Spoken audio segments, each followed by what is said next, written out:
ఇదైతే మా తాతయ్య వాళ్ళ గార్డెన్. ఇదైతే చూపించడానికి అయితే నేనైతే వీడియో తీశాను. ఇదైతే దాది నిమ్మకాయ చెట్టు, ఇంకా పూత కాయలేదు, త్వరలో కాబోతుంది. ఇదైతే కొబ్బరి చెట్టు అంటారు మా సైడు, మీ సైడ్ ఏమంటారో కామెంట్ చేయండి. ఇంకా ఇక్కడ ఇంకా చాలా చెట్లు అయితే ఉన్నాయి, మీకు చూపిస్తాను ఆగండి. ఇలా పక్కకు తిరిగి చూస్తేనైతే పెద్ద జామ చెట్టు. చిన్నప్పుడు నేను మా వయసు ఫ్రెండ్ అయితే కింద కూర్చొని ఆడుకునే వాళ్ళం. ఇంక ఇదైతే మిరప తోట, మా అమ్మమ్మ వాళ్ళది మిరప తోట. ఇది మీకు ఎలా అనిపించిందో కామెంట్ చేయండి. ఇంకా ఇలా దగ్గరికి అయితే వస్తే రేకుల షెడ్ మాదే, మా తాతయ్య వాళ్ళది. ఇదైతే సపోటా చెట్టు అంటాము. దీని నిండా అయితే కాయలు అయితే అయ్యాయి. నా ఛానల్ని ఎవరైతే సబ్స్క్రైబ్ చేసుకుంటారో వాళ్ళకైతే నేను పార్సల్ పంపిస్తాను అనుకుంటున్నాను. మా తాతయ్యని కూడా అడిగాను, ఓకే చెప్పారు. ఇది కూడా ఒక జామ చెట్టే. దీని కింద కూర్చొని మేము చిన్నప్పుడు పావులాట ఆడుకునే వాళ్ళం. బాగుంది కదా, కామెంట్ చేసి చెప్పండి. ఇంకా కొంచెం ముందుకు వస్తే ఇక్కడ కొబ్బరి చెట్టు ఉండేది, అది నరికేసాను నేనే.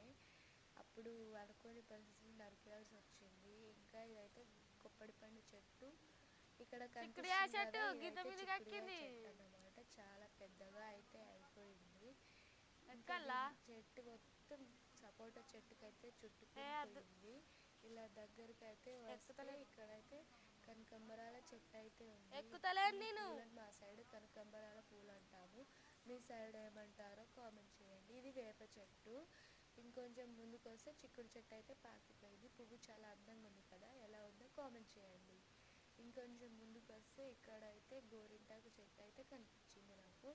గోరింటాకు చెట్టు ఎలా ఉందో చూడండి, మొత్తం తెంపేశారు. అలా నేను చూస్తూ ఉంటే ఇక్కడ నాకైతే సీతాకోక చిలుక అయితే కనిపించింది.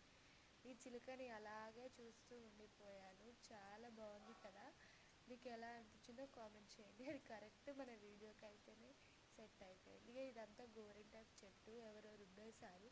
మా అమ్మమ్మ అయితే దాన్ని తీసేసింది అనుకుంది. తీసి చూస్తే నిజంగానే మొత్తం ఆకులన్నీ ఎండిపోయినట్టు అయినాయి. చెట్టు మళ్ళీ ఎగిరేస్తుంది. ఇదేనండి మరి రోజుటి వీడియో. మీకు ఎలా అనిపించిందో కామెంట్ చేసి చెప్పండి. ఎవరైతే నా ఛానల్ని సబ్స్క్రైబ్ చేసుకుంటారో వాళ్ళకి చెట్టు నిండున్న కాయలన్నీ నేనైతే పార్సల్ చేసి పంపిస్తాను. ఓకేనా, బాయ్ మరి.